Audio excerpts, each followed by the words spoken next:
Oke, di sini saya akan menjelaskan tentang bab 1, yaitu dasar-dasar penanganan dokumen. Pada bab ini mendalami berbagai aspek dalam penanganan dokumen yang penting bagi organisasi untuk menjaga keakuratan dan keteraturan dalam pengelolaan surat dan juga dokumen. Untuk beberapa subbab utamanya itu meliputi yang pertama, penanganan surat masuk. Merupakan serangkaian kegiatan untuk mengelola surat yang diterima. Tujuannya agar surat itu dapat segera diproses dan juga ditindaklanjuti oleh pihak yang berwenang. Proses ini mencakup beberapa langkah seperti penerimaan, penyortiran, pencatatan, pengagendaan, pengarahan, penerusan, hingga penyimpanan.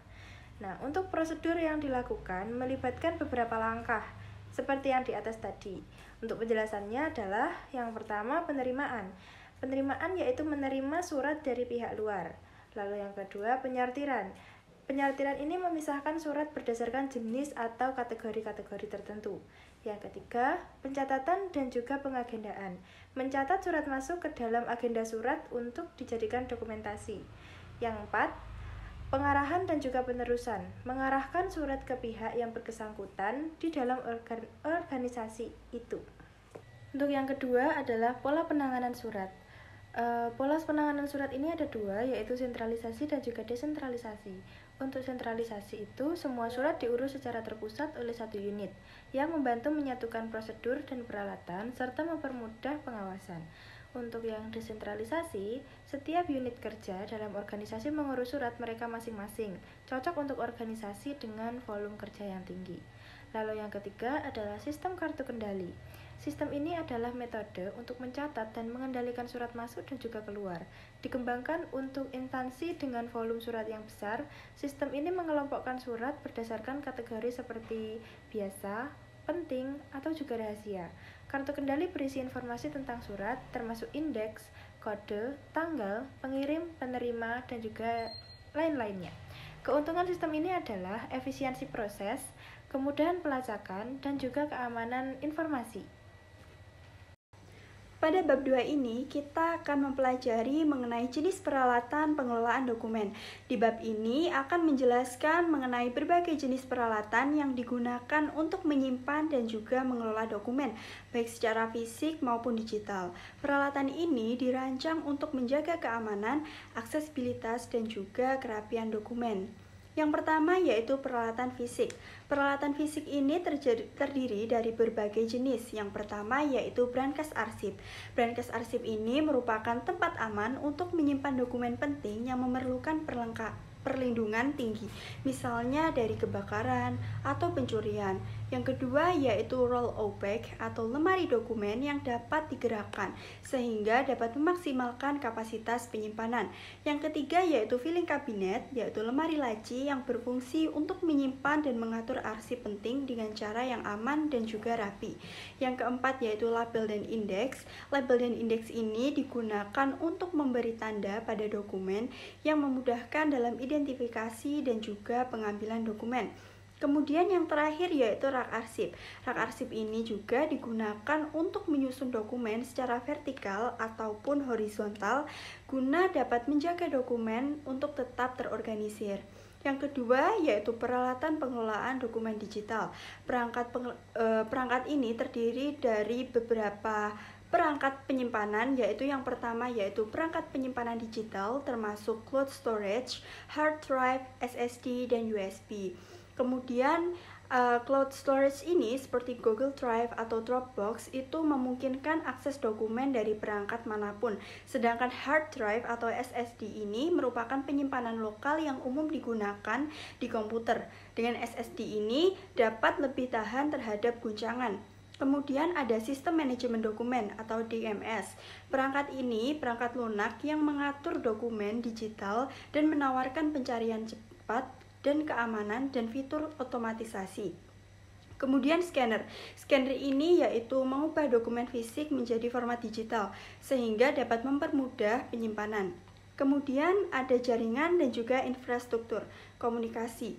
Jaringan dan infrastruktur komunikasi ini merupakan perangkat yang menghubungkan dalam organisasi dan memungkinkan kolaborasi dan pengelolaan dokumen bersama.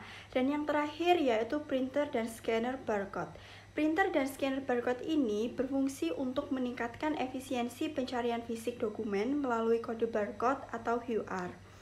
Kemudian kita akan membahas manfaat pengelolaan dokumen digital, di mana manfaat pengelolaan dokumen digital ini sangat bermacam-macam. Yang pertama yaitu sebagai keamanan data, dapat mengurangi risiko kebocoran informasi. Yang kedua, efisiensi penyimpanan, yaitu meminimalisir ruang fisik yang diperlukan. Dan yang ketiga yaitu kemudahan akses, di mana dapat mempermudah pencarian dokumen. Yang keempat, penghematan biaya, dapat mengurangi biaya kertas, tinta, dan juga penyimpanan fisik. Serta yang terakhir yaitu kolaborasi tim, di mana sangat memungkinkan akses simultan ke dokumen. Pada bab 3 ini kita akan membahas mengenai tahapan penyimpanan dokumen digital. Bab ini mengulas mengenai tahapan yang perlu dilakukan untuk menyimpan dokumen digital serta berbagai sistem yang mendukung penyimpanan dan pengubahan dokumen. Untuk yang pertama itu ada tahapan penyimpanan dokumen digital, yaitu meliputi pengumpulan bahan dulu, yaitu mengidentifikasi dan mengumpulkan dokumen fisik untuk digitalisasi. Kemudian ada pemindaian menggunakan scanner untuk mengubah dokumen fisik ke format digital. Lalu ada manipulasi data, itu mengedit dokumen digital agar lebih mudah disimpan seperti halnya kompresi file. Ada entry data juga, yaitu memberi deskripsi dan klasifikasi pada dokumen untuk memudahkan pencarian. Dan yang terakhir ada yang dinamakan penyimpanan dan pemeliharaan, yaitu menyimpan dokumen digital di server atau cloud yang aman dan melakukan pemeliharaan untuk menjaga integritas data.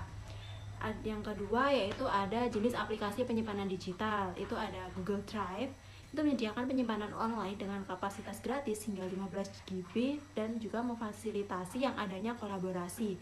Yang kedua ada Document Management System atau DMS, digunakan oleh perusahaan untuk pengelolaan dokumen, memiliki enskrip dan juga kontrol akses. Yang ketiga ada Google Document, aplikasi pengolah kata yang memungkinkan beberapa pengguna bekerja pada dokumen yang secara bersama-sama.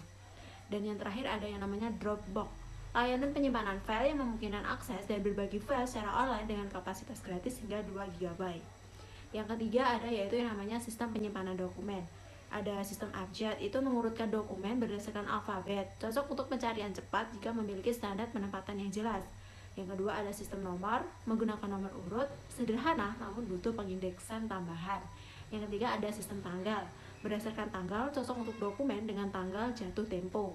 Yang keempat ada sistem subjek, berdasarkan tema atau topik, memudahkan pencarian berdasarkan topik. Dan yang terakhir ada namanya sistem wilayah, berdasarkan lokasi geografis, cocok untuk organisasi dengan operasi di banyak wilayah. Nah, dari semua penjelasan materi tadi itu dapat disimpulkan bahwa pengelolaan dokumen yang efisien merupakan bagian penting dalam mendukung kelancaran dan keamanan operasional organisasi. Melalui sistem penanganan dokumen yang baik seperti pola sentralisasi ataupun desentralisasi, serta penerapan sistem kartu kendali, organisasi tersebut akhirnya dapat memastikan setiap dokumen dikelola secara efektif, tersimpan rapi, dan juga mudah dilacak. Berbagai peralatan baik fisik seperti filing kabinet dan berkas arsip maupun digital seperti cloud storage dan perangkat lunak manajemen dokumen membantu mempermudah akses, meningkatkan keamanan, dan menghemat ruang penyimpanan. Dengan penerapan sistem penyimpanan digital ini, proses pengelolaan dokumen menjadi lebih efisien, memungkinkan akses real-time dan kolaborasi antar tim. Tahapan digitalisasi dokumen mulai dari pemindaian hingga penyimpanan dirancang untuk mempertahankan integritas dokumen dan memudahkan pencarian. Secara keseluruhan, penggunaan metode dan teknologi pengelolaan dokumen yang tepat mampu meningkatkan produktivitas, keamanan informasi, dan fleksibilitas, menjadikan proses administrasi lebih responsif dan hemat biaya.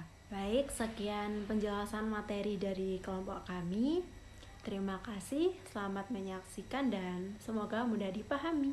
Bye-bye.